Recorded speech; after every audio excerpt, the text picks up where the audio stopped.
اپنے حق کے لیے، اپنے عوام کے حق کے لیے آواز اٹھائی ہے.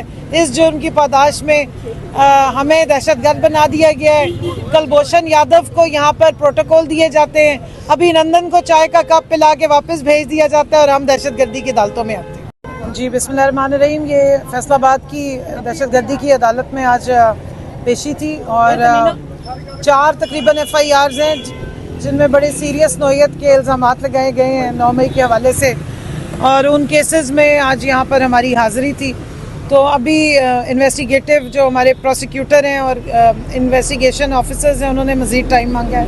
انہوں نے کوئی خاص قسم کی تحقیقات کرنی ہے، وہ خاص کچھ ڈھونڈنا چاہ رہے ہیں، تو اس لیے پھر آگے کی ڈیٹ ملی ہے. تو انشاءاللہ 1 اپریل کو دوبارہ حاضر ہوں گے. جج صاحب سے ٹائم لیا ہے تو پہلی کو انشاءاللہ پیشی ہے، اس کے بعد دیکھیں کب تک یہ کیسز چلتے ہیں. ایک ہی جرم میں پورے پنجاب میں کئی FIRs کاٹ دی گئی ہیں اور روز بروز جو ہے وہ ان کی تعداد بڑھتی جا رہی ہے.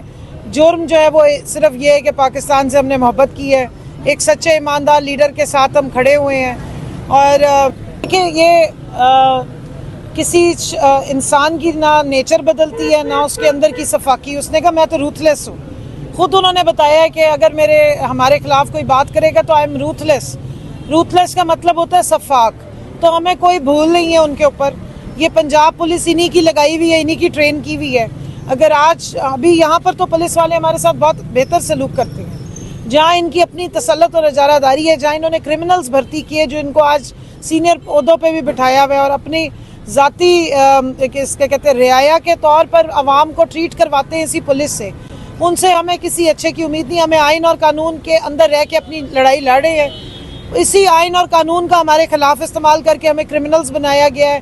ہمارے پہ پورے پاکستان میں FIRیں کی گئی ہیں، لیکن ہم ان کورٹس کا، اپنے ججز کا، اپنے ملک میں قانون کا اور اپنے آئین کا احترام کرتے ہیں اور آئین کی حدود و قیود کے اندر رہتے ہوئے اپنی لڑائی لڑیں. انشاءاللہ یہیں سے ہمیں انصاف بھی ملے گا.